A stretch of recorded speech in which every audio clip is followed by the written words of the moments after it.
उसे हम dark web कहेंगे। वो एक ऐसा इंटरनेट है जिसको तुम्हारे और मेरे जैसे नॉर्मल लोग एक्सेस नहीं कर सकते। इनका ऑर्डर ऐसे चलता है कि सबसे पहले आता है सरफेस वेब, उसके बाद आता है बर्गी वेब, फिर डीप वेब, फिर चार्टर वेब, फिर लेवल 6 एंड 7, उसके बाद द फॉग और virus soup, the pre match system, and सबसे आखिर में द मारियाना वेब। अब मैं तुम्हें बताऊंगा इन सारे के सारे लेवल्स के बारे में।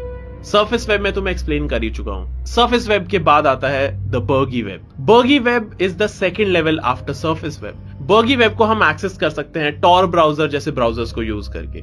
बर्गी वेब पे जाना इतना मुश्किल नहीं है और बर्गी वेब इतना खतरनाक भी नहीं है। इस वेब पे बेसिकली तुम्हें वो सारी चीजें मिलती है जो तुम्हें सरफेस वेब पे नहीं मिलेंगी। फॉर एग्जाम्पल किसी इंसिडेंट की लीक्ड वीडियोस, लीक्ड एविडेंस, ऐसी चीजें जो सरफेस वेब पे पोस्ट करना अलाउड नहीं है, वैसी चीजें तुम्हें बर्गी वेब पे मिलती है। और बर्गी वेब के बाद आता है डीप वेब। जैसे ही हम डीप वेब पे पहुंचते हैं चीजें और ज्यादा सीरियस होनी शुरू हो जाती हैं। डीप वेब एक ऐसी जगह है जहां पे सीपी बेची जाती है और डीप वेब पे तुम्हें हैकिंग वेबसाइट्स भी मिलेंगी जिसके ऊपर जाके तुम एक स्पेसिफिक अमाउंट देके किसी का इंस्टाग्राम अकाउंट, किसी का फेसबुक अकाउंट, किसी की वेबसाइट, किसी का सर्वर तुम आराम से हैक करवा के उड़वा भी सकते हो। ऐसी सारी एक्टिविटीज डीप वेब पे होती है।